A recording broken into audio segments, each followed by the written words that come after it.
Bienvenidos, bienvenidas a la videoconferencia 46 de Lecturas, Educación Física y Deportes, fdeportes.com, que estamos transmitiendo para todo el mundo en este mes de enero.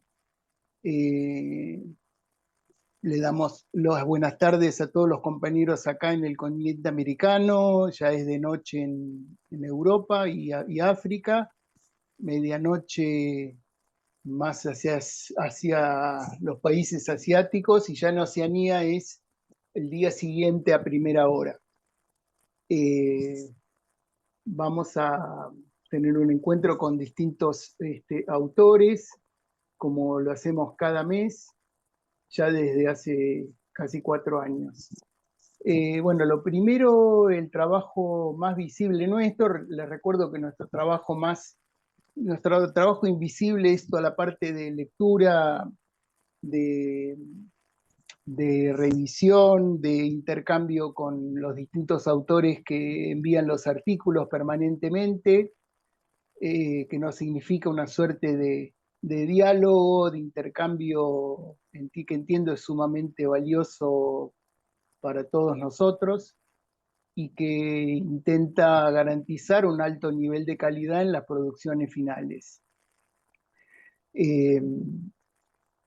Y bueno, la parte más visible es la producción de la tapa y de la nota de tapa.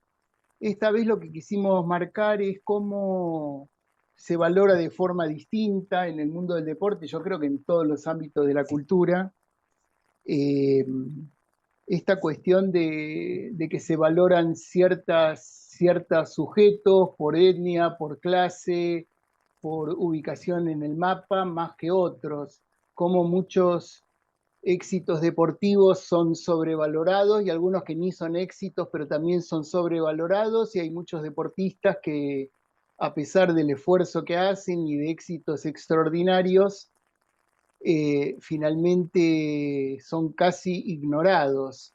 Eh, También no lo pusimos explícitamente, pero hay ejemplos todos los días sobre esto, de cuánto ocupa ciertos deportes llamados populares, como el caso quizás del fútbol, y después otros pocos, en desmedro de otro que prácticamente no tiene figuración. Esto finalmente determina el apoyo que se les da, el interés de los patrocinadores, y esto entendemos que es una cuestión sumamente injusta que atañe al mundo del deporte. Y bueno, siempre estimulamos a los medios a valorar a los deportistas, reconocer sus méritos independientemente de qué clase social son, de qué país vienen, qué deporte hacen, porque en definitiva todos ellos y ellas se están esforzando por dar lo mejor de sí, y cada proceso de preparación supone un esfuerzo, poner en juego recursos, el tiempo, personas que acompañan a los deportistas para que se formen de la mejor manera y hagan lo mejor de sí. Bueno, hecha esta presentación, vamos a dar lugar a la primera expositora, Mariana Caramelo Duarte. Ella escribió un artículo titulado Estilos de vida activos e hábitos saludables en crianças do primeiro CEP o papel da escola da família. Mariana es licenciada en Educación Física de Instituto Politécnico de Viseu, Escuela Superior de Educación, es maestra en la Universidad de Aveiro, y es educadora de infancia en una escuela de preescolar en la ciudad de Aveiro, en Portugal. Así que, Mariana, te damos la bienvenida. Este artículo lo escribió junto con el doctor Rui Neves, un asiduo participante de la revista, que bueno, desde ya le mandamos un abrazo a Rui. Así que, Mariana, te damos la bienvenida a este encuentro. Adelante. Boa noite, vou partilhar a tela. Te escuchamos.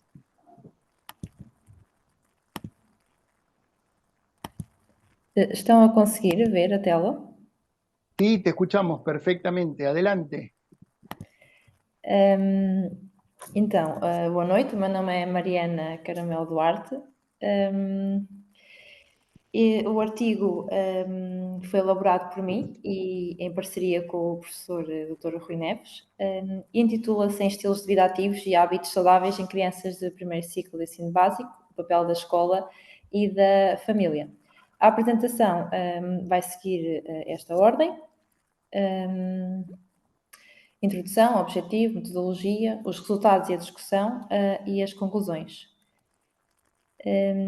O estudo foi centrado nas relações entre o desempenho motor das crianças de primeiro ciclo de ensino básico, os seus hábitos, estilos de vida e a influência do contexto familiar e escolar. Teixeira et al.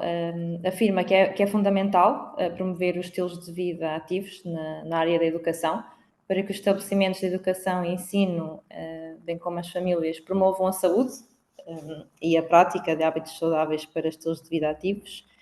E é importante e necessário que existam experiências de qualidade que motivem as crianças no seu envolvimento nesta prática de atividade física, de forma a facilitar aprendizagens significativas e por si o gosto, né, por esta prática. E apesar de ser difícil mudar hábitos, neste caso hábitos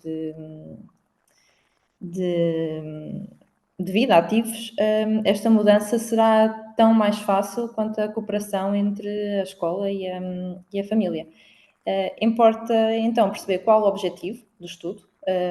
Foi caracterizar formas de promoção de estilos de vida mais ativos nos alunos do primeiro ciclo do ensino básico, em contexto escolar e familiar, em função de um programa com várias atividades.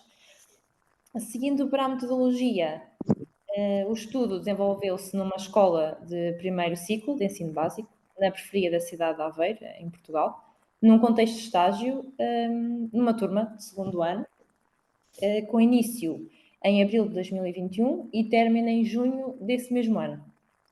Relativamente aos instrumentos e variáveis, a recolha dos dados nesse estudo decorreu ao longo de todo o projeto, utilizando diversos instrumentos e técnicas de recolha e de observação continuada.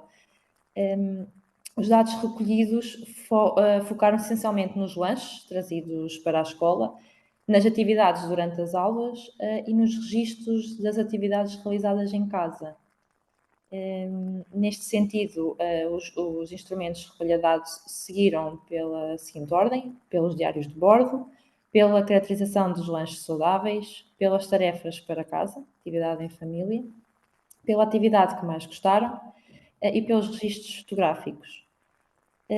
Aqui, os diários de bordo assumiram-se como centrais na recolha de dados, onde foram registadas descrições individuais, desenhos, narrativas, opiniões e preferências das crianças e até mesmo registros fotográficos que realizaram com as famílias que colocaram nesses diários.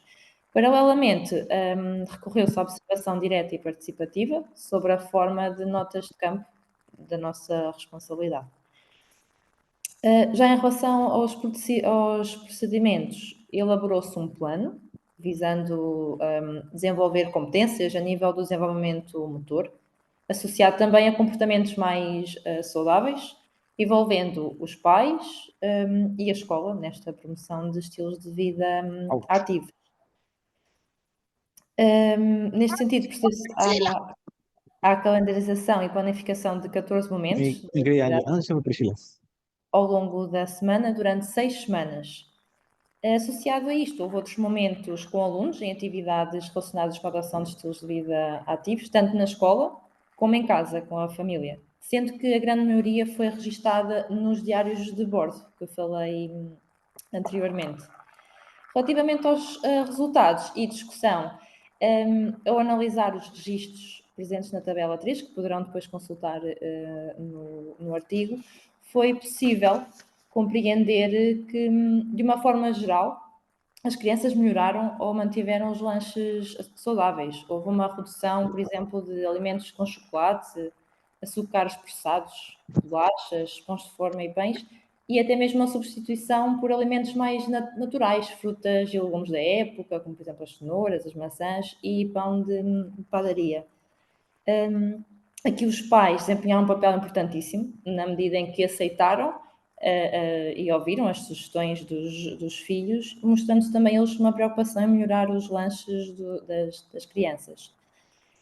As tarefas para casa, atividades em família, relativamente a esta tarefa e após a realização dela, foi possível compreender que, através do registro efetuado em cada diário de bordo das crianças, que a maioria referiu que foi bom ou que gostou pelo facto de ter realizado com a família. Perante todas as atividades desenvolvidas ao longo deste projeto, importou compreender, junto das crianças, qual é que foi a atividade preferida e quais as suas razões. E considerando globalmente os resultados, as atividades mais escolhidas tiveram o envolvimento das famílias. Porque das 17 crianças que responderam à questão, 11 fizeram referência ao envolvimento da família como motivo da sua preferência. Assim, é possível interpretar que as crianças deram importância ao acompanhamento dos pais, né, nas suas atividades, sendo aqui a família responsável pela satisfação das crianças com a atividade. Por fim, as conclusões. Relativamente à questão da alimentação, a tarefa dos lanches envolveu os alunos, os pais, as professoras, que em conjunto conseguiram criar um novo hábito. As crianças começaram a levar para a escola lanches mais saudáveis, diariamente, ao contrário do que acontecia inicialmente. Foi possível realizar alterações dos padrões alimentares destas crianças. Já em relação às tarefas para casa realizadas com a família, foi evidente o prazer que as crianças apresentavam na prática da atividade física com a família, o que fez compreender a valorização por parte das crianças em relação a esta presença e ao incentivo da família na prática de atividade física. Neste sentido, importa referir que estes momentos de interação entre as crianças e os pais na prática de atividade física são fundamentais para que estas desenvolvam o gosto por esta prática e vendo também esses momentos como um potencial, né, para criar ligações entre eles.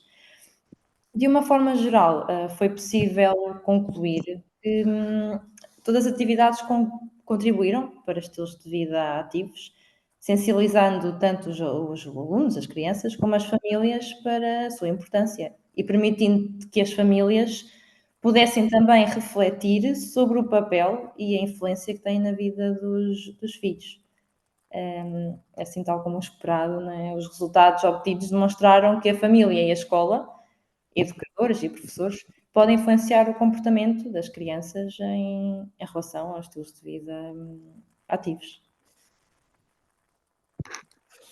Bueno, Marian, Obrigada. pregunta ahí, un poco para afirmar esto, o sea, ¿pensás que hay una conciencia por parte de las familias de toda esta temática de hábitos de vida saludable, estilos de vida activos, o quizás, bueno, o la escuela, esto muchas veces no está presente y la escuela tiene que incidir en las familias, en los padres? Sim.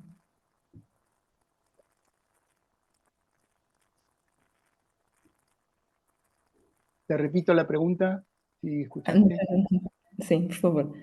La pregunta es si los padres, las familias ya tienen claro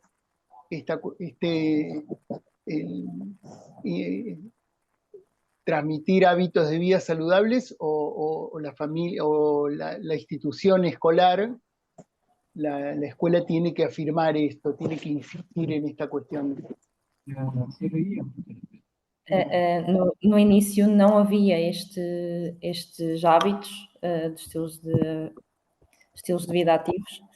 Havia práticas de atividade física, mas era apenas esses momentos e era notório que não havia muito prazer das crianças nessa prática da atividade física. E pelos pais e pelas famílias também, a maioria não tinha hábitos de prática de atividades físicas, nem comidas muito saudáveis. O sea, en ese sentido, pensás que este es un tema que no, que todas las personas que trabajan en el campo de la educación física tienen que trabajarlo, digamos, dentro de la institución. No es que viene solo. Sim, sim. Sim, até porque o professor aqui em Portugal, não sei como é que é nos outros países, mas o professor de primeiro ciclo tem a monodocência, é apenas ele que está maioritariamente com as crianças e conseguir criar este gosto nas crianças pela prática de atividade física é muito bom e é mais fácil porque passa muito tempo com elas, né? Consegue perceber os gostos e os interesses de forma a combinar tudo para esse objetivo. Bueno, Mariana, te agradecemos el aporte y vamos a pasar al próximo expositor. Es Daniel Josué Kirby Gómez. El título del trabajo de él es Entrenamiento Funcional Adaptado para el Desarrollo Psicomotor en Adolescentes con Trastorno del Espectro Autista. Daniel tiene hecho una maestría en Pedagogía de la Cultura Física, mención en Educación Física Inclusiva, en curso por la Universidad Bolivariana en Ecuador. También tiene hecho una maestría en Actividad Física, Entrenamiento y Gestión Administrativa por la Universidad Internacional Iberoamericana.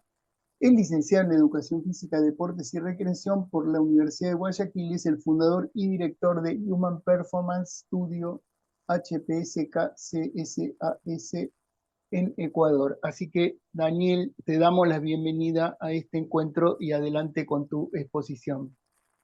Muchas gracias, estimado Tulio. Permítanme iniciar con la siguiente frase.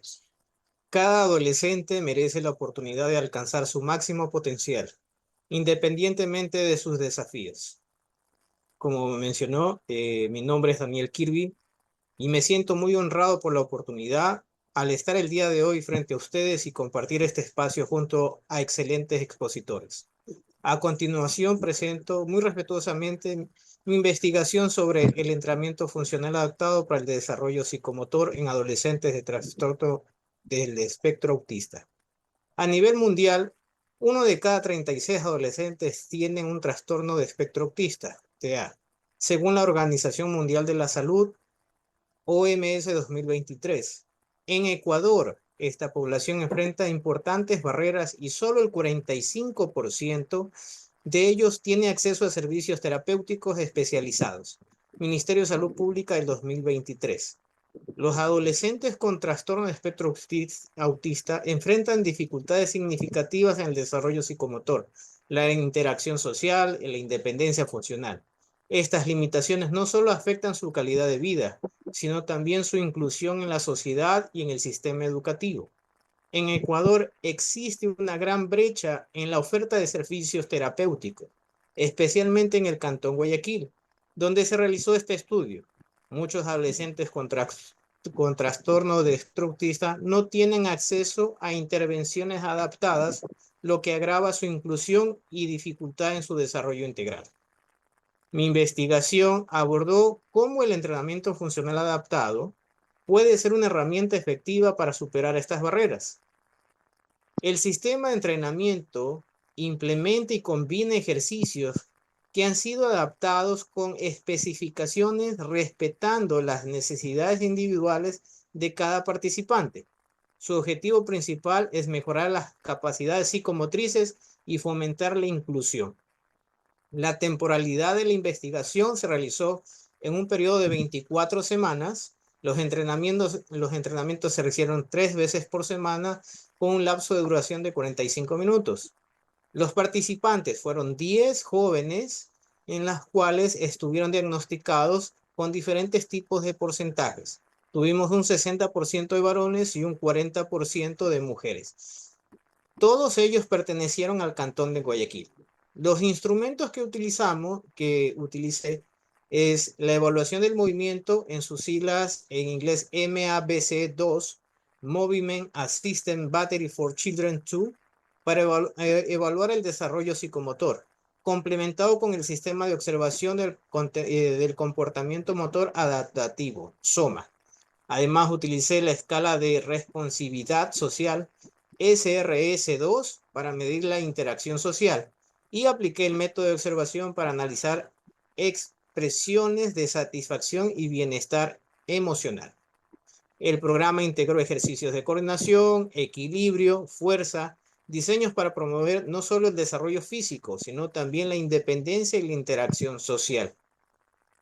Los resultados que obtuve de forma cuantitativa, hubo un incremento sustancial en la coordinación motriz de un 16.2%, una fuerza en extremidades inferiores de un 50%. Además, evidenció la independencia funcional con un incremento del 41.7% y un equilibrio dinámico incrementado a un 28.6%. El impacto cualitativo dentro de la muestra. 9 de 10 participantes mostraron mejoras significativas en sus habilidades psicomotoras. 7 de los 10 expresaron satisfacción personal en las sesiones adaptadas y 6 de los 10 experimentaron mejoras notables en su interacción social, reportadas por los familiares y cuidadores. Cabe recalcar que uno de los participantes, un adolescente de 14 años, mostró avances sorprendentes en su capacidad para mantener el equilibrio mientras caminaba sobre superficies irregulares. Su madre nos compartió emocionada cómo ahora puede realizar tareas simples como subir escaleras que antes era incapaz de poder hacerlo de forma autónoma. Además, los beneficios físicos. Los cuidadores mencionaron una notable mejora en su estado de ánimo y entusiasmo, observado a través de expresiones faciales más relajadas, sonrisas espontáneas durante las sesiones.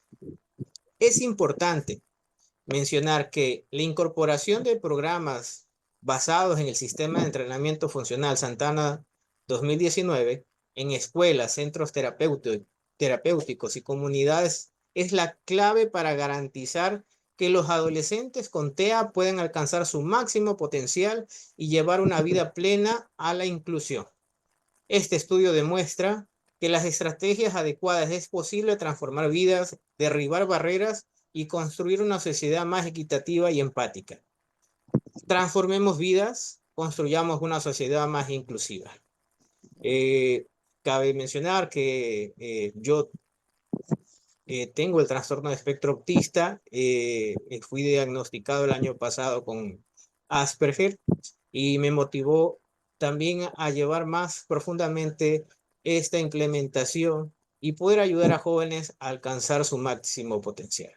Gracias. Daniel, ahí quizás se me ocurre la pregunta, o sea, ¿en qué punto, digamos, el Asperger te limita en tus posibilidades o en realidad de alguna manera lograste encontrar un camino que probablemente, no sé si la palabra diría se disimula o en realidad no es algo que limite tu vida personal, profesional y social? Sí, tienen que ver muchas veces con la interacción, la forma de ser muy metódico, mecanizar las cosas para poderlas llevar a cabo. Dentro de los jóvenes que participaron en el estudio, habían algunos que eran mucho más su parte emocional reservada, había muy poca comunicación, la parte visual, pero hay que buscar la forma de poder llegar para poder generar un vínculo y poder ir analizando los datos e implementando las herramientas progresivamente. Porque lo que se busca es que al final todos puedan realizar una actividad cotidiana y puedan tener una mejor interacción social en los diferentes ámbitos. En lo personal sí es a veces limitante poder a veces no entender en la parte social, por ejemplo, las bromas que se realizan, el sarcasmo. A veces uno me ha pasado que me río y a veces no entiendo y tengo que andar preguntando. Y después del rato, después de la pregunta, por ejemplo, en el diagnóstico que me hicieron, fue una pregunta, ¿a qué significa para usted tener, más vale tener pájaro en mano que ciento volando? Entonces yo decía, bueno, uno lo puede atrapar, pero 100 no. Entonces, y otra pregunta también fue que me decías, ¿qué pasa si suena el río? Si el río suena, a ver, Las algo piedras así, trae, algo piedras así. trae. Entonces mi respuesta fue que, bueno, si el río suena es porque viene un alud. Entonces hay un desbordamiento y bueno, se genera que las piedras suenan. O sea, realmente no entendí en ese aspecto o sea, son cosas que uno lo va viviendo, son vivencias y se van mejorando.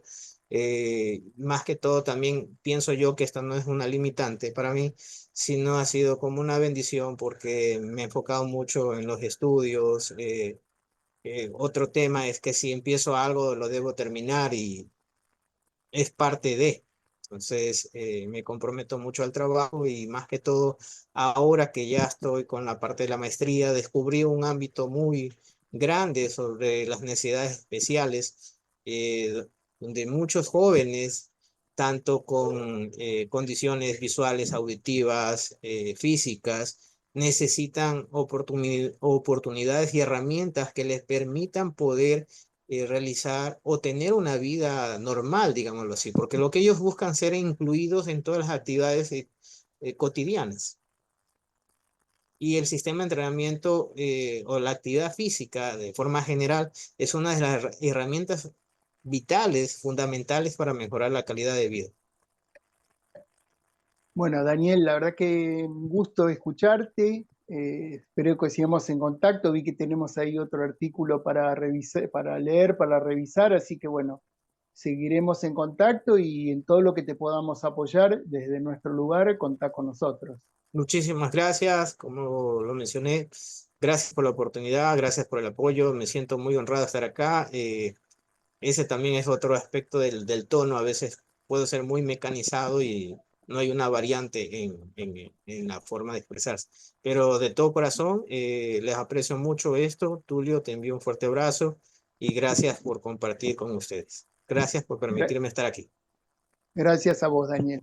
Bueno, vamos a presentar a nuestra siguiente expositora, Cleide de Yaira Martins Vieira. Ella escribió un artículo con otros autores titulado Cortisol salivar, perfil psicológico y disfunciones temporomandibulares en pacientes renales crónicos en hemodiálisis.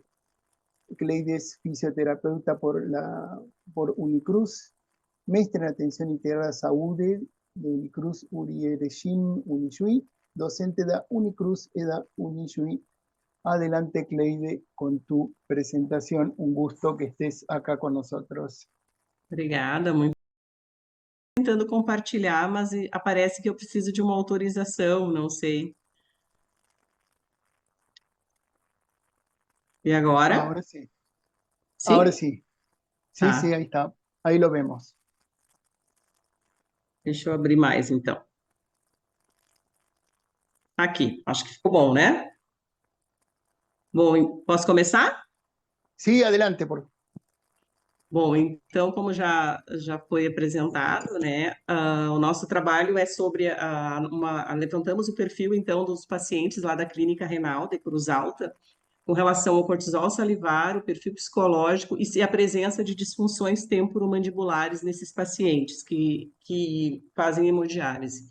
Então, contextualizando um pouco o nosso trabalho, ele é um pedaço, é um braço de um trabalho um pouquinho maior, né?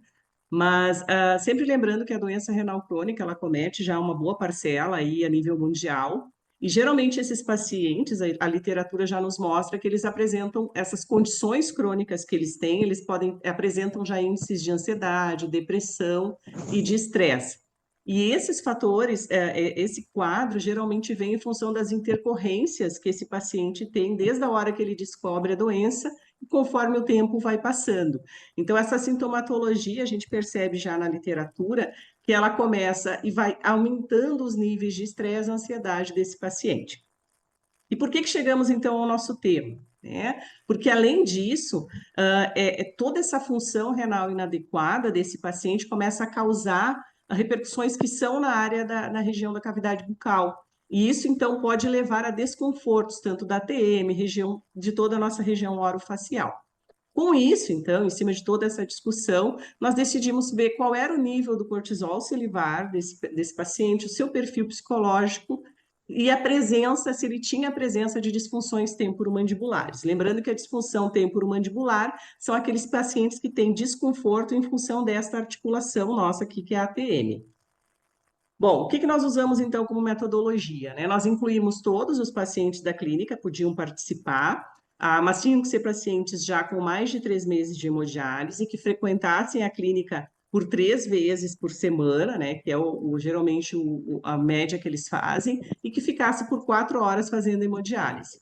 E aí foram, então, esses pacientes passaram por uma triagem, onde a gente verificou se eles tinham condições cognitivas através do exame de estado mental, para ver se eles tinham condições de participar do nosso projeto.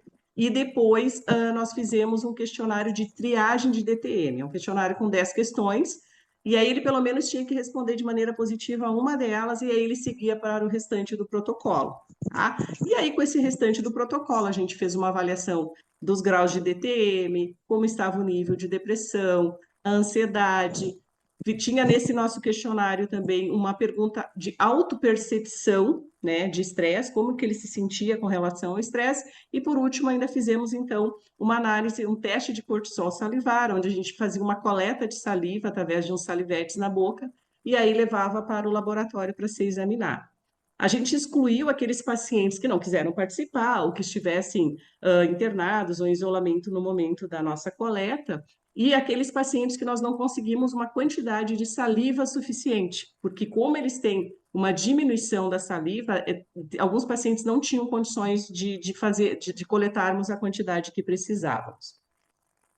Então, a gente encontra, aqui está traçando o perfil do nosso paciente, a gente observou ali que na triagem, eles já apresentavam pelo menos um fator positivo, uma pergunta positiva em média, uma pergunta e meia mais ou menos positiva com relação à presença de alguma sintomatologia relacionada a DTM, ou uma dor aqui, ou uma dor de cabeça, ou uma dor ao mastigar.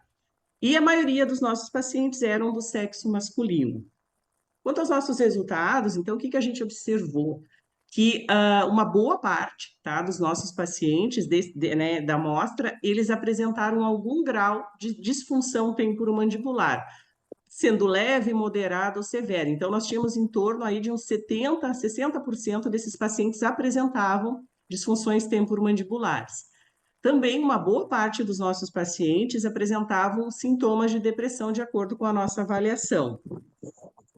E ainda, seguindo nos resultados, a ansiedade também se fazia presente numa boa parcela desses pacientes. E aí chegamos aqui num dado que nos foi interessante para nós. Quando nós questionamos esses pacientes, a maioria, praticamente deles, diziam que se auto-percebiam estressados com a rotina, com essa rotina de 3 vezes terem que ir para a clínica para fazer hemodiálise, por ter que ficar 4 horas na clínica, eles se auto-percebiam estressados, que às vezes não conseguiam dormir direito. Porém, quando nós fizemos a análise do cortisol salivar, o resultado não mostrou isso, porque o cortisol salivar ele vai fazer o quê? De manhã ele está mais alto, porque é para a gente poder se manter alerta, conforme vai passando o dia, ele vai reduzindo para que a gente possa, à noite, descansar. No caso deles, então a gente tinha que respeitar o período são horários específicos, que vocês vão ver no artigo, então tem horários específicos de coleta. Nós fizemos a coleta, apenas um deles apresentou o cortisol elevado. E aí isso nos levou a um questionamento, mas como? Aí, então, nós fomos tentar entender o porquê, que mesmo que eles se percebessem estressados, eram ansiosos e depressivos, por que eles não estavam com esse valor alterado? Então, assim, o cortisol ele já é um marcador reconhecido, um marcador para ver níveis de estresse. Porém, o que acontecia? Quando a gente fazia a coleta do nosso paciente, ele já estava há 2 horas dialisando. Então, como ele está, o que que a diálise vai fazer? Ela faz uma limpeza no sangue, algo que o corpo sozinho não está conseguindo fazer, que o rim não consegue fazer sozinho. Então, como eles estavam já há 2 horas na máquina, provavelmente alterou essa taxa. Então, nós temos como proposta, agora dando sequência, né, temos este primeiro artigo, mas nós queremos, na sequência, então, fazer uma investigação nos dias alternados à hemodiálise, né? Então, no dia, por exemplo, ele veio na hemodiálise hoje, então, hoje não se faz a coleta, mas faremos a coleta no outro dia que ele não estará dialisando, para ver se a gente consegue, talvez, um diferencial aí. Mas com relação aos nossos dados, o que nós encontramos de resultado vem de encontro com o que a literatura já nos apresenta também. Então, vem confirmar isso, de que os pacientes com hemodiálise, os nossos resultados mostraram que eles têm, em torno de 60%, eles apresentam DTM, esses dados estão, encontramos algo parecido na literatura, nós encontramos aumento de ansiedade, depressão e a autopercepção do estresse, a literatura também nos confirma isso. E com relação ao cortisol, é que aí não foi o resultado que a gente imaginou. Mas o que a gente entende? Que precisa-se de mais estudos, né, com esta temática. Nós temos aí uma grande população que faz a hemodiálise, que tem uma doença renal crônica já instalada, e que é importante a gente voltar esse olhar a esse paciente exatamente para melhorar a qualidade de vida dele. Muito obrigada. Bueno, Cleide, tu estudio lo que está presentando es, bueno, frente a, por lo menos al tema de pacientes renales crónicos, evidentemente tiene que trabajar un equipo multidisciplinario detrás de esto. No es solamente una cuestión no es solo un tratamiento simple. Esto es de alguna manera lo que ustedes están planteando en la investigación, ¿es correcto? Isso. Nós fizemos, eu não sei se eu entendi bem a pergunta, mas assim, é uma pesquisa um tanto maior, a gente avaliou sono, várias coisas, né? E aí agora aqui a gente está tentando, então, na sequência, vamos seguir com essa pesquisa exatamente para entender o porquê que não tivemos essa alteração, porque a princípio o corpo demonstra que sim, né? Que a pessoa se auto-percebe, mas aí a gente tentar via realmente assim de exames, tentar achar uma explicação, talvez usar outros marcadores juntos, tentar fazer uma outra leitura. O sea, imaginan que con el trabajo, imagino, multidisciplinario pueden bajar, por ejemplo, niveles de ansiedad o de estrés. Eso es lo que ustedes imaginan que es posible, ¿no es cierto? Sim, nós imaginamos que sim, que teria que dar alterado, né? Então, nós ainda vamos tentar entender o porquê que não deu. Mas é aquilo que a gente sempre fala, Bueno, né? O não resultado já é um resultado, né? De repente não altera. Então, é importante a gente validar bueno, isso. es el camino de la investigación, en definitiva, Isso, eso es lo que ustedes están planteando. Bueno, Cleide, isso. muy interesante, muy expresivo el trabajo, muy intenso además. Vamos a pasar a nuestro próximo autor, es el Liceo Markson da Silva Paula, el trabajo que publicó junto con otros autores, Comportamiento hemodinámico en idosos saludables, practicantes de entrenamiento de fuerza, revisión integrativa. Markson es posgraduado en entrenamiento deportivo y fisiología del ejercicio da Universidad Castelo Branco, es alumno especial del curso de posgraduación estricto senso por la Universidad Federal do Estado de Río de Janeiro, Unirío. Vamos a escuchar ahora en la voz de Markson su presentación. Adelante.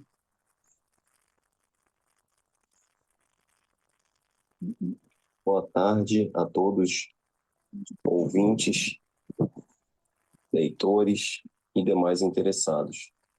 Nosso artigo tem o seguinte título: Comportamento hemodinâmico em idosos saudáveis praticantes de treinamento de força. Uma revisão integrativa. Juntamente comigo participaram os demais autores: a doutora Janicléria Pereira Bezerra, doutor Felipe da Silva Triani e os professores Neilson Duarte Gomes, Nilber Soares Ramos e Lauro Rodrigues da Silva Neto. Contextualizando, é notório, né, que o controle da intensidade do treinamento de força ele é essencial para que haja uma prescrição segura e eficiente. Então, o nosso objetivo foi investigar o comportamento hemodinâmico em idosos saudáveis que praticam treinamento de força. O seguinte problema de pesquisa foi levantado, né? Como tem se comportado os fatores hemodinâmicos em idosos saudáveis durante o treinamento de força? Para isso, realizamos uma revisão integrativa com busca nas bases de dados do Google Acadêmico, Cielo Brasil, Lilacs e CAPS Livre, utilizando os descritores em ciência da saúde, o DEX, e o MESH.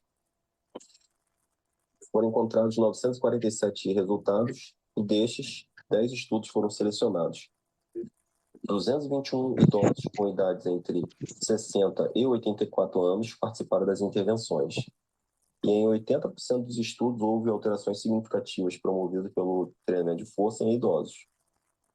A conclusão é que o treinamento de força ele foi responsável por promover alterações significativas sobre respostas hemodinâmicas em indivíduos praticantes de treinamento de força. Em 50% dos estudos, a intervenção com treinamento de força ela ocorreu 3 vezes por semana. A intensidade foi determinada pelo teste de um RM em 40% dos estudos. A variação de 40% a 70% de um RM. O número de séries variou entre 1 a 3, com 5 a 12 repetições em intervalos de 30 a 120 segundos, tendo uma cadência de movimentos que variou de 3 a 10 segundos, sendo a cadência de 4 segundos a mais utilizada. Diversos estudos apresentaram alterações significativas no comportamento hemodinâmico após as intervenções com treinamento de força em idosos saudáveis. O estudo de Alcântara et al. Observou um aumento da frequência cardíaca após treinamento de força com intensidade de 40% a 60% de um RM, sem alterações significativas na pressão arterial, tanto sistólica quanto diastólica, contrastando com o resultado obtido por Isidoro et al. Em 2022, e não encontraram mudanças com intensidade, de 40%. A frequência cardíaca não alterou significativamente. Já no estudo de Reis Filho et al. 2011, houve apenas uma tendência de redução da pressão arterial sistólica, diastólica e média. Os grupos que participaram de treinamento 3 vezes por semana e 1 vez por semana, sem qualquer alteração significativa na frequência cardíaca e do produto. Outro fator relevante foi obtido por Lucas e Farinati em 2007, pois os autores eles mostraram que cargas mais altas, com menos repetições, resultaram em menor esforço cardíaco, uma vez que eles aplicaram testes de 6 RM e 12 RM. Então, treinamentos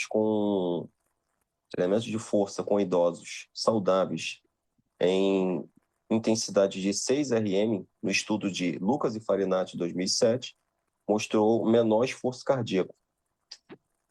No estudo de Queiroz et al., houve um aumento da pressão arterial diastólica, tanto no grupo que participou da intervenção, quanto no grupo controle, após 4 horas e meia do exercício. E aí os autores eles notaram que esse aumento ele estava atribuído à rigidez arterial dos indivíduos e também na posição sentada. Já o estudo de Santana et al. Em 2021, ele não observou alterações significativas nos fatores hemodinâmicos, quando se comparou os grupos experimentais de caminhada, hidroginástica e treinamento de força ao grupo controle. Já no estudo de Williams et al. Em 2013, não houve uma redução significativa na rigidez arterial, somente na frequência cardíaca e pressão arterial diastólica, quando comparou o treinamento de força com o treinamento de flexibilidade. E alguns autores sugerem que o treinamento aeróbico ele pode ser mais eficaz para melhorar a rigidez arterial, embora o treinamento de força também possa trazer benefícios quando combinado com o treinamento aeróbico. Essa revisão ela apresenta algumas limitações, como a amostra pequena dos estudos, a falta também de estudos recentes, mas ela também é positiva por incluir alguns ensaios clínicos randomizados e por proporcionar essa discussão e comparação entre diferentes abordagens hemodinâmicas. O nosso estudo conclui que o treinamento de força ele pode alterar significativamente os parâmetros hemodinâmicos em idosos, com efeitos dependendo da intensidade e do método adotado. Enquanto alguns estudos mostraram benefícios do treinamento de força na redução da frequência cardíaca e pressão arterial sistólica, outros observaram aumentos temporários na pressão arterial e efeitos variados na rigidez arterial. A combinação de treinamento de força com o treinamento aeróbico pode ser vantajosa, especialmente no controle da rigidez arterial. E a escolha do método de treinamento deve considerar as características individuais dos idosos e seus objetivos de saúde. E futuras pesquisas são necessárias para otimizar as recomendações para essa população.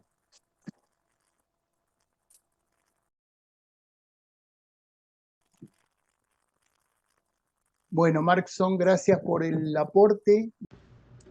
Saudações, eu sou o professor Paulo e eu vim apresentar para vocês um artigo intitulado Distúrbios osteomusculares relacionados ao trabalho em funcionários de uma instituição de ensino, tendo como autores o professor mestre Paulo Roberto Santos Lopes, a professora doutora Josi Budag Matsuda, o professor mestre Luiz Otávio Matsuda e a professora doutora Ana Inês Gonzalez. O objetivo e metodologia desse estudo foi avaliar a prevalência de distúrbios ósseos musculares relacionados ao trabalho, DORT, entre funcionários de uma instituição de ensino no sul do Brasil. Foi realizado um estudo descritivo com uma amostra de 103 funcionários que responderam o questionário sobre características sociodemográficas, distúrbios ósseos músculos esqueléticos, atividade física, qualidade de vida e também qualidade de vida no trabalho. Como os resultados principais, a prevalência de DORT foi alta, especialmente nas regiões lombar, com mais de 73%, e cervical, com quase 70%. A dor na região lombar teve a maior intensidade, com a média de 3,9. Já em relação à qualidade de vida, o score mais baixo foi no domínio de vitalidade, enquanto os domínios de capacidade funcional e limitação por aspectos físicos apresentaram scores mais elevados. Com relação à qualidade de vida no trabalho, o domínio pessoal teve um melhor resultado. Já o domínio físico, saúde, teve o menor score. Quanto ao nível de atividade física, mais de 35% dos participantes foram classificados como ativo e quase 7% classificados como sedentários. Como discussão, o estudo revelou que a maior parte dos distúrbios musculoesqueléticos se concentraram na região lombar e cervical, aliando-se com outras pesquisas sobre a prevalência de DORT entre professores e profissionais que desempenham atividades repetitivas e posturais inadequadas. Embora a qualidade de vida geral dos participantes foram consideradas satisfatória, a vitalidade se destacou como um ponto negativo. A análise do nível de atividade física indicou que a maioria dos funcionários ela foi ativa, mas ainda há um espaço para promover mais atividades físicas para prevenir as DORTs e melhorar a qualidade de vida no trabalho. Como conclusão, os distúrbios musculares relacionados ao trabalho, especialmente nas regiões lombar e cervical, são prevalentes entre os funcionários da instituição de ensino onde foi realizada a pesquisa. A qualidade de vida é geralmente boa, mas o domínio da vitalidade precisa ser melhorado. A promoção de atividade física ela é essencial para a prevenção de distúrbios musculoesqueléticos e para melhorar tanto a saúde quanto a qualidade de vida no ambiente de trabalho. Além disso, os resultados devem ser interpretados com cautela devido às limitações do estudo, como seu caráter transversal e a representatividade da amostra. E como limitações e recomendações, este estudo sugere a implementação de programas de conscientização de exercícios físicos para reduzir os impactos da DORT. No entanto, destaca-se que ele é um estudo transversal e que impede a análise de causalidade, e a amostra não pode ser considerada representativa de toda a população de funcionários da instituição. E nós também agradecemos a todos os nossos amigos presentes e também o trabalho, ele contou com o apoio da Pró-Reitoria de Pesquisa, Extensão e Inovação, Propex, da Unidade. Então, nós agradecemos a nossa participação e também nós agradecemos a vocês por estarem aqui compartilhando todo o nosso conhecimento. Obrigado. Vamos a pasar ahora a nuestro próximo expositor. Se trata del doctor Jorge Kniznik. Jorge escribió un artículo que en realidad es la presentación de su libro, en español, Cuentos del Fútbol Sudamericano, Pasión, Revolución y Gloria. Jorge es licenciado y máster en Educación Física por la Universidad de Sao Paulo, doctor en Psicología Social, también por la misma universidad, y hace algunos años es profesor asociado en la Western Sydney University, es autor de The World Cup Chronicles, 31 Days that Rocket Brasil, Australianas, Cultura, Educação, Esporte, no otro lado del mundo. Bueno, como ven, Jorge vive en Australia, en las antípodas son las 7 y casi las 8 de la mañana ahí, lo hicimos levantar temprano, ya está ya nos supera en un día, ya está en el día 25, y bueno, felicitándote por tu nuevo libro y adelante con tu presentación. Muchas gracias, Túlio, e a todos. Muito feliz e honrado estar participando aqui, parabenizando a todos e todas as colegas aí pelos excelentes trabalhos. Fiquei bem impressionado, aprendendo muito, particularmente com o Daniel e a exposição sobre as pessoas do espectro autista. Eu tenho uma filha também no espectro e acho a sua contribuição muito valiosa. Bom, eu estou bem satisfeito de participar dessa bancada aqui, desse vídeo, particularmente porque é a primeira vez que eu estou apresentando para o pessoal da América do Sul, o meu livro, que é sobre um aspecto relevante da América do Sul, os Tales of South American Football, os contos, as crônicas de futebol na América do Sul e como elas acabam se misturando, entre paixão, revolução e glória. Esse livro, Túlio, na verdade, ele começou há alguns anos, quando você mencionou que eu escrevi um outro livro, The World Cup Chronicles, 31 Days That Rock Brasil, sobre a Copa do Mundo no Brasil, um livro que aborda, o meu trabalho sempre aborda as questões sociopolíticas e culturais relativas ao esporte e com muitas conexões com o futebol. Então, esse trabalho atual que eu estou apresentando, ele começou há alguns anos, quando eu fui procurado por um rapaz escocês que estava produzindo um documentário sobre o Boca Juniors. Ele tinha lido meu livro, gostou da abordagem e queria um pouco uma base de pesquisa histórica e sociológica para o documentário dele. E eu comecei a investigar o Boca Juniors, particularmente porque eu sou do Rio Grande do Sul, muito próximo à fronteira, passei muitos anos da minha infância no Uruguai e na Argentina. Então, acabei indo a Buenos Aires, visitando o Museu do Boca e conversando com muita gente.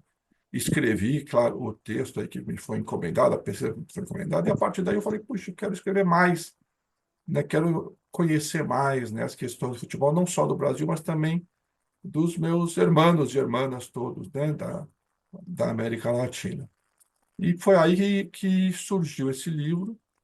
Eu acho que o livro, ele não, claro que nunca vai dar conta, né, de todos os aspectos relacionados a como o futebol se mescla na vida cotidiana das pessoas na América do Sul, dos homens, das mulheres, das crianças, todo mundo na América do Sul, mas apresenta alguns fatos, né, algumas histórias interessantes, né, desde como o futebol e o café crescem juntos, né, e tem essa interconexão na Colômbia, ainda na Colômbia, né, na própria capa do livro, tem o, o Higuita, né, como o Higuita realmente foi transformador, né, até mudando as regras do futebol, para como o futebol é jogado hoje, a partir da, daquilo que o Higuita era e como né, o seu estilo de jogar futebol.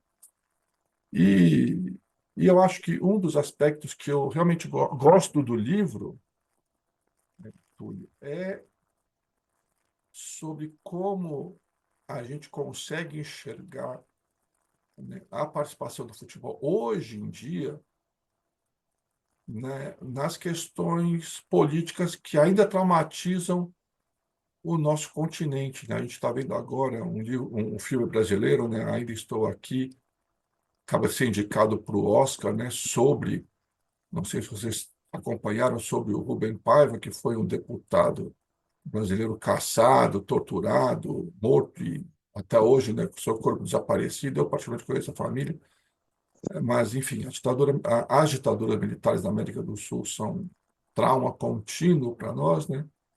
Na Argentina, né, o filme 1985 deixa muito claro como as questões de reparação da justiça foram acontecendo, e um capítulo, dois capítulos, na verdade, do meu livro, tratam sobre como o futebol, as torcidas de futebol e alguns jogadores têm sido importantes, não do Brasil, infelizmente, mas em outros países, né, como Uruguai, Argentina, Chile, a trazerem as questões de reparação e de justiça, né, de justiça política, às vítimas da ditadura, né, e também aos criminosos das ditaduras, né? Há duas histórias, uma sobre o centroavante brasileiro, o Reinaldo, que foi vítima da Operação Condor, e outras histórias sobre as hinchadas, né, as torcidas, tanto no Chile, como na Argentina, como no Uruguai, que vem fazendo um trabalho muito efetivo, né? Então, eu acho que o livro acaba apontando para como o futebol pode ser essa força sociopolítica importante no nosso subcontinente. Essas histórias, em particular, acabaram chamando a atenção de algumas pessoas do exterior. Fiz algumas apresentações em universidades, em institutos, sobre essas questões das ditaduras, né, no Cone Sul, da América do Sul, né, e seus vínculos com o futebol, tá certo? Acho que o livro tem sido bem recebido, tem um capítulo, né, um dos aspectos do meu trabalho sempre foi as questões de gênero no esporte, no futebol, então tem capítulos também sobre as mulheres no futebol, em particular as bolivianas. E fico satisfeito também, acho que vale a pena mencionar, que esse é meu segundo livro por essa editora, né, chamada Fair Play Publishing. Acho que vale a pena, né, quando o pessoal tiver um tempo, de dar uma olhada no website, né, nas produções dessa editora, Fair Play, né, porque são produções alternativas em relação a tudo que a gente conhece do mainstream aí do futebol, e particularmente porque a publisher, a editora, a pessoa que está por trás, né, da editora, se chama Bonita Merciades. Não sei se vocês ouviram falar da Bonita, mas ela é uma grande batalhadora do futebol, teve sempre dentro do futebol, acabou sendo excluída porque ela foi uma das três informantes do FBI, né, do FBI, que acabou resultando naquelas batidas que prenderam muita gente em 2015, em Zurique, né, no congresso do FBI não, no congresso da FIFA, né? Inclusive um dirigente brasileiro, né, de péssima memória, né, que inclusive foi governador do estado de São Paulo, né, José Maria, que foi solto só recentemente, eu acho, no estado. Não tenho certeza se ele está preso ou não, mas merecia prisão. Um cara colaborador da ditadura, entre outras tragédias. Então, eu acho que é isso, né? Fico satisfeito, né? Se vocês puderem, o livro tá disponível aí nas lojas online, aí na internet, Amazon e outras, né? Tanto em papel, né? quanto como e-book. Então, ficaria satisfeito se colegas olhassem ou recomendassem para os seus alunos. Também estou à disposição para quem quiser, né? Seja em inglês ou espanhol ou em português, né? Conversar com alunos de vocês. Fiz algumas apresentações para alunos aí em faculdades norte-americanas, em Fiji, Nova Zelândia, né? Usando vídeo. Então, fico também à disposição para fazer alguma apresentação, um bate-papo com alunos e alunas, ou grupos de quem tiver interessado. Eu acho, só para finalizar, né? Gostei, fiquei feliz de escrever o livro, né? A capa acabou sendo desenhada, né? A capa é um continente sul-americano, como se fosse um campo de futebol. Foi feita por uma artista ucraniana, né? Que está passando por muita dificuldade. Então, acho que também essa colaboração com essa pessoa da Ucrânia trouxe um toque especial para o livro. Então, obrigado. Mais uma vez te agradeço, Túlio, né, e parabenizo pelo excelente trabalho de décadas que você tem aí em frente à FD Port. Assim, parabenizo todos os colegas. E um ponto importante para finalizar, foi bom aqui nessa reunião rever o meu querido amigo Christopher, né, que há tanto tempo que a gente não se falava. Tá? Mais uma vez, agradeço, um abraço a todo mundo. Bueno, Jorge, un placer que estés en este encuentro con nosotros. Como dicen los españoles, enhorabuena por el libro. Y no, te digo que ya vi que en las redes sociales ya produjo algunos debates, porque algunos decían que en el mapa no está Uruguay, viste, siempre hay algo inesperado que el fútbol produce. Y bueno, todos estos comentarios y algún paraguayo que me parece que no nombraste a Paraguay y ya estaba un poco ofendido.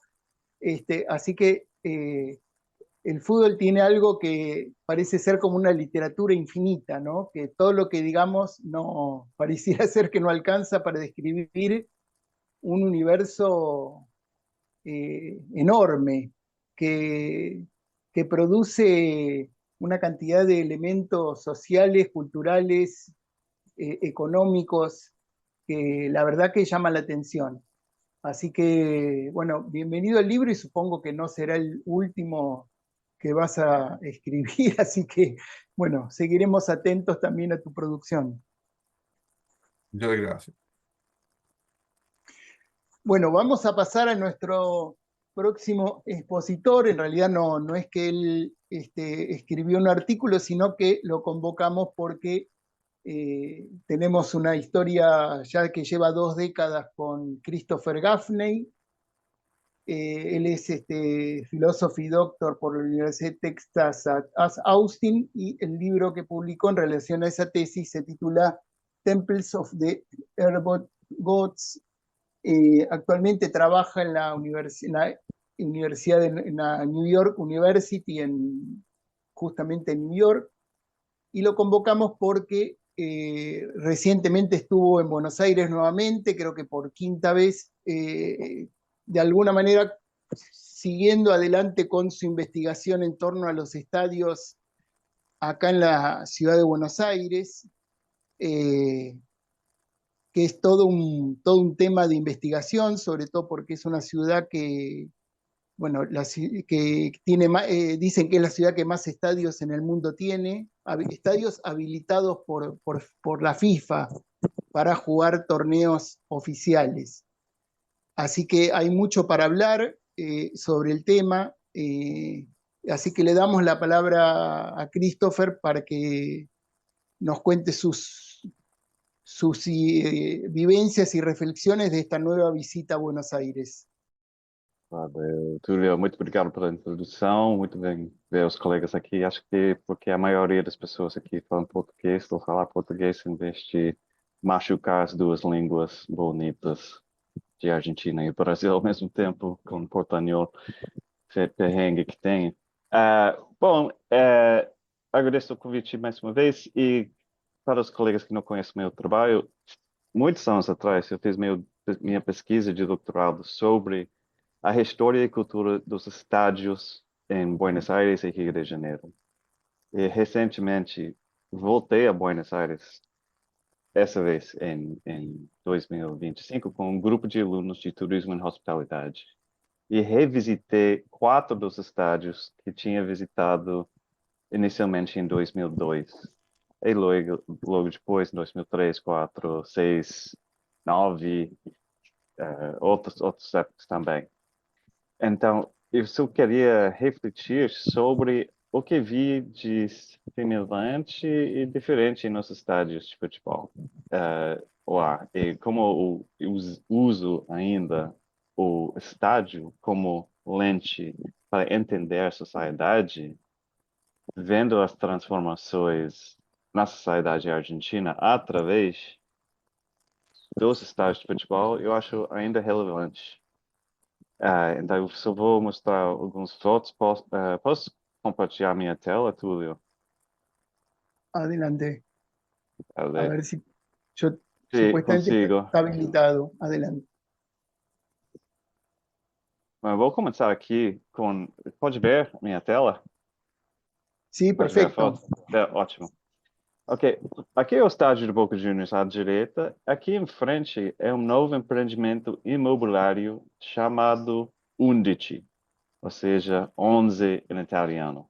É uma empresa italiana que comprou o terreno aí, certamente com o apoio dos dirigentes de Boca Juniors, que tem o sobrenome Macri, o quer dizer que o presidente da Argentina, Macri, era antes o prefeito do Buenos Aires, mas antes disso ele era presidente de Boca Juniors. Então, futebol era um lugar de poder desde o início, e os estádios são os locais de exercício do poder e continua sendo poderosos. Então,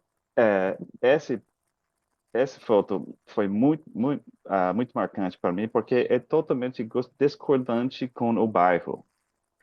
E ao lado desse empreendimento, vemos a famosa resistência através da arte em Buenos Aires. Aqui diz: sem potreiros não há Maradonas. Em Buenos Aires, o potreiro é o campo balido, onde os pibes jogam. É a mesma coisa que acontece em Brasil, que vamos perdendo o espaço no espaço urbano, que está sendo comido por, como se disse, especulação imobiliária, etc. E esse é ao lado desse empreendimento imobiliário, dizendo que, bom, se continuamos assim, comendo o espaço urbano com esses empreendimentos imobiliários, não vamos ter mais jogadores como Maradona. E como Boca fica no centro de mundo turístico também, essa é a entrada do Museu da Boca, tem uma expressão internacional do time. É um lugar super turístico que está ao lado do Caminito, o lugar mais turístico de Buenos Aires, e para capturar essa gente, esse dinheiro, os italianos vêm para construir esse empreendimento. Bom, Boca Juniors, um lente fantástico para entender o local até o global. O segundo estádio, que está ao outro lado do Riachuelo da Boca Juniors, é o Clube Atlético San Telmo. E San Telmo, quando visitei em 2002, foi um lugar totalmente destruído. Era um lugar perigoso, um lugar chamado Isla Maciel. Era uma favela bem brava, que quando eu estava falando com a gente lá agora, que entrei naquele bairro sozinho em 2002, todo mundo botou a mão na cabeça de você tinha sorte de não ser assaltado aqui. Mas agora, em 2010, e tenho que pesquisar um pouco mais, mas o estádio, o time de São Telmo virou um centro comunitário que realmente fortaleceu a comunidade. Eles conseguiram criar uns jogadores que venderam e botaram o dinheiro no estádio e criaram-se um centro comunitário que realmente levantou o bairro como um todo. E com esse investimento na sede social, tem escolas de carnaval, tem lugar para gente de terceira idade, tem piscina, tem colônia de férias de crianças. E São Telmo quase subiu para a primeira divisão, acho o ano passado, o ano retrasado, mas e eles falam que foi uma coisa da AFA para não deixar a gente pobre entrar na primeira. Sempre tem essas histórias que ficam bem no folclore local. Então, São Telmo foi um lugar horrorosamente pobre, periférico, mas o futebol conseguiu se acertar um certo e capturar a imaginação e dar esperança a essa comunidade. A terceira estádio foi que visitei com meus alunos foi o da Argentinos Júniors. É um estádio no bairro de classe média, um time tradicional, e foi o time que lançou Diego Maradona entre muitos outros famosos jogadores da seleção argentina. Cambiasso,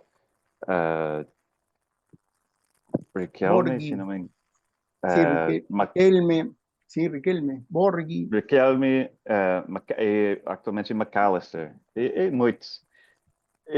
Mas quando o Diego Maradona, então o estádio tem uma história famosa, bem rica e sempre foi um centro da comunidade. Mas quando o Diego Maradona morreu em 2020, o estádio virou o lugar para os argentinos irem em plena pandemia para deixar seus recados para o Diego.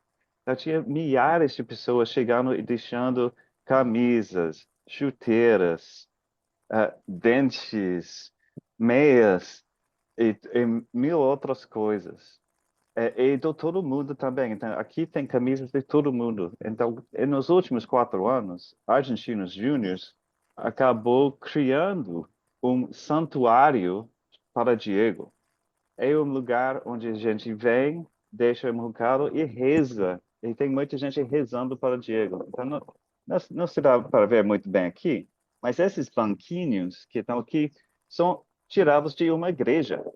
Então, é um lugar para a gente se ajoelhar e rezar e deixar coisas para Diego Maradona, para ele ajudar-lhes em sua vida com qualquer problema.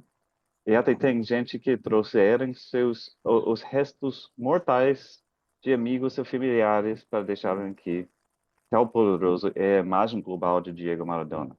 Então, esse, para mim, o estádio fala-se sobre a possibilidade de criar gênios de classe mundial no meio de Buenos Aires, num bairro de classe média, que tem repercussões globais, ao mesmo tempo que está funcionando como um centro comunitário que dá identidade a gente ao redor e também oferece esporte para as crianças da comunidade. Então, se um dia você tem que ir para Buenos Aires ou quer visitar Buenos Aires, recomendo muito indo a este santuário porque dá para arrepiar e sair chorando durante 10 minutos. Aí foi muito impactante mesmo.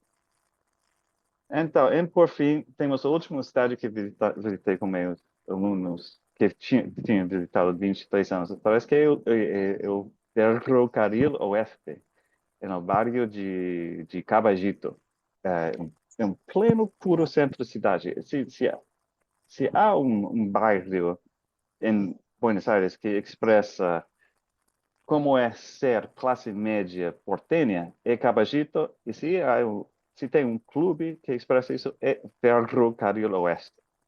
É um clube que foi fundado por trabalhadores irlandeses que trabalhavam para uma companhia inglesa construindo o ferrovia do Buenos Aires para o interior para sacar a carne, para mandar carne e cereais para a Europa. Então, tem toda essa história de mercantilização, neocolonização, colônia de ingleses, colônia de irlandeses, e os cores, descobri agora que o cor de verde do time é porque foi fundado por irlandeses. Então, quando visitei com meus alunos, eles tinham uma explosão de gente lá. Foi uma colônia de férias, mas tinha centenas de crianças jogando todos os tipos de esporte. Beisebol, cricket, futebol, basquete, tênis, vôlei, natação, patinação, ginástica, boxeio. E estava para ter um jogo da primeira divisão argentina de basquete aquela noite também. Então, é um lugar multideportivo, intergeracional, bem colocado no meio do bairro, e realmente é uma expressão de como as coisas podem se dar muito bem em Buenos Aires. Mesmo durante a crise agora de confiança no governo, economia e tal, parece que Buenos Aires está crise perpétua, mas esse clube vai flutuando com as ondas argentinas, mas permanece como lugar de consolidar a identidade e a funcionalidade de uma comunidade grande no coração de Buenos Aires. E como o Túlio bem disse antes, o Buenos Aires é a cidade que mais estádios tem no mundo. Tem mais que 50 estádios de futebol profissional em Gran Buenos Aires. Tem mais estádios habilitados pela FIFA para ceder torneios oficiais.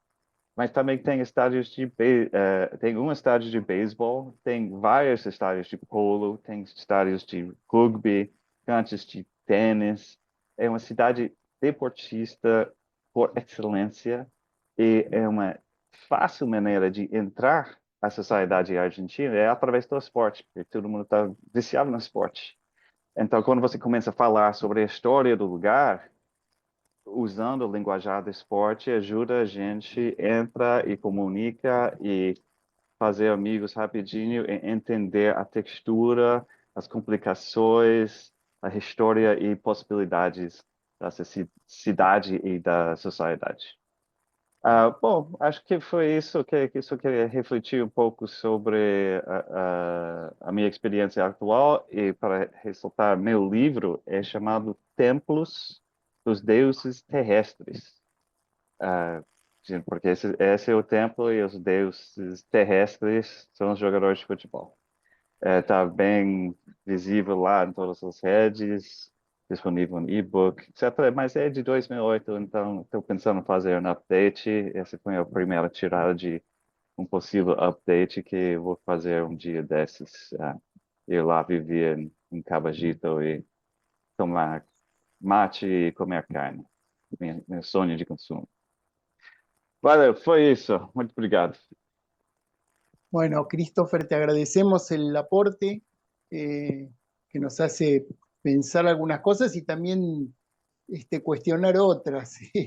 Hay, sobre todo porque hay historias por detrás también que son interesantes. Pero bueno, por lo que dijiste los irlandeses, probablemente ese es el motivo del color de la camiseta, del verde y blanco. Sí, Me exactamente. imagino que ese es el origen. Sí, lo que me dijeron ahora cuando visité el estadio, que me dijeron que fue una sorpresa para mí porque soy de descendencia irlandesa. Claro, lo insólito es que hoy el club no debe tener un solo descendiente irlandés entre los socios, son todos italianos o españoles, el 99%. Bueno, que habla de ese proceso de inmigración en esos años, ¿no? O sea, prácticamente acá entraron 10 millones de inmigrantes, la mayoría provenientes de España o Italia y algunos pocos de Europa del Este, de Turquía, algunos, pero la mayoría son italianos y españoles. Sí, sí, con Bueno. certeza. Bueno. Sí, sí. Muchas más historias para contar por ahí. Bueno, sigamos la próxima. Siempre estamos ahí atentos a todos estos aportes. Bueno, vamos a cerrar, hacemos una vuelta, les damos 2 minutos, cortito, así cerramos. Cleide ya me dijo que tenía una urgencia y se despidió por WhatsApp. Así que bueno, 2 minutos, cerramos y cada uno diga lo que tenga ganas de decir y adelante. Bueno, Mariana, primera, te damos el inicio, Mariana.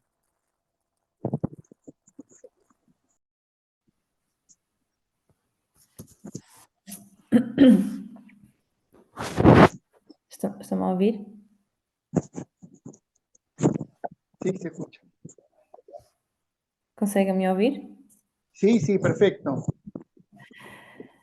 Quero agradecer a este convite e desejar uma boa noite a todos. E dar os parabéns pelo trabalho feito por todos os autores. Obrigada. Bueno, Daniel. Gracias, Tulio, por la oportunidad y la gran experiencia de compartir con grandes expositores y aprender también de ellos a futuro cada día. Los aportes que brindan permiten que la sociedad pueda también generar espacios de inclusión y mejorar más que todo la salud en diferentes ámbitos, porque la actividad física, como mencioné, es la mejor que puede existir y es la mejor medicina preventiva para cualquier tipo de enfermedades que se asocien y combate el sedentarismo. Bueno, sin más, muchas gracias y ha sido un verdadero orgullo para mí compartir este espacio con ustedes. Bueno, Daniel, seguimos en contacto. Con mucho gusto. Jorge. Mais uma vez, enfatizar a minha alegria de poder compartilhar esse espaço com tanta gente bacana, com trabalhos muito importantes aí nas diversas áreas da educação física e esporte. Aprendi muito, né? Parabéns a todos e muito feliz e também parabenizar o Túlio, né, por essa empreitada aí de décadas com o EF Deportes, e espero continuar em contato com todo mundo, né, discutindo essas questões, tanto no âmbito sociocultural do futebol, como essas questões de saúde, né, e com certeza aprendi muito. Né? Um abraço, boa noite para vocês que estão aí do outro lado do mundo. Eu daqui já estou começando minha sexta-feira. Ainda bem que segunda-feira é feriado aqui. Um abraço. Abrazo para a família. Gracias.